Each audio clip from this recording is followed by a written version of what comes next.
Hello বন্ধুরা, বেশ কয়েকদিন থেকে তোমাদের সঙ্গে কোনো দেখা সাক্ষাৎ নেই বললেই চলে। কোনো ভিডিও দিতে পারছিলাম না সময়ের অভাবে।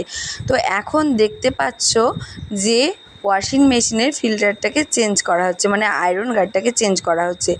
যাদের যাদের তোমাদের ওয়াশিং মেশিনে এইরকম আয়রন গার্ড লাগানো নেই তারা অবশ্যই লাগিয়ে ফেলো। ফিল্টারের অবশ্যই প্রয়োজন। আয়রন গার্ডটা খুবই খুবই খুবই খুবই ওয়াশিং মেশিনের জন্য প্রয়োজন।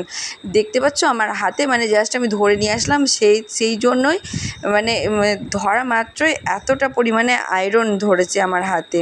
তো যাই হোক, জলে সব ময় হয়ে গেছে খাটের তল পরিষ্কার করতে গিয়ে, আর আয়রন গার্ডটা খুলে লাগাতে গিয়ে, আর প্রচণ্ড পরিমাণে আয়রন ধরছে। আমাদের মাস 6-এর মধ্যে এতটা আয়রন ধরেছে, তো ভাবতে পারছো কতটা ক্ষতি করে। তো যাদের লাগানো নেই তারা খুব তাড়াতাড়ি লাগিয়ে নাও। Tata, bye bye.